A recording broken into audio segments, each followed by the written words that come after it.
20-25 વર્ષ જૂનું આપણું અહીંયા ગાડી ઝાડ હતું એ બધું અહીંયા નુકસાન થઈ ગયેલું છે. આ પર્યાવરણ બધા લોકો વિચારે કે પર્યાવરણને આપણે બચાવીએ અને આ મેડમ એવા છે કે પર્યાવરણનું નુકસાન કરી કાઢેલું છે અહીંયા ગાડી.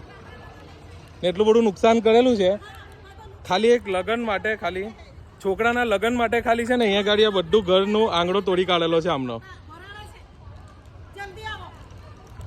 ખાલી છોકરાના લગ્ન માટે આ લોકોએ છે ને અહીંયા ગાડી આ બધું તોડી કાઢ્યું છે ને અહીંયા વર્ષો 20-25 વર્ષ જૂના છે ને ઝાડ બી તોડી કાઢેલા છે.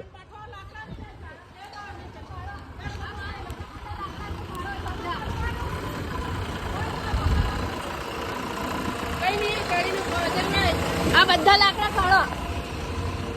ખાલી લગ્ન માટે તમે આટલું નુકસાન નહીં કરાય હે.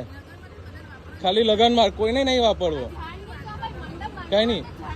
તમે આટલા એજ્યુકેશન પણ તમે ટીચર થઈને આટલા એજ્યુકેટ થઈને આ નુકસાન કર્યું આટલું બધું. વાંધો નહીં. પર્યાવરણનું નુકસાન કરે. આ 20-25 વર્ષનું ઝાડ હતું જૂનું. અહીંયા જેટલા પણ વૃક્ષ હતા ને એને આપણે ડાળખી કાપીને પણ તમે બનાવી શકતા હતા મંડપ, પણ અહીંયાના લોકો બહુ રડતા હતા એટલે મારે વિડીયો બનાવવો પડ્યો. તો બસ તમે પણ આ જોજો, બીજી વખત આવું નહીં થાય.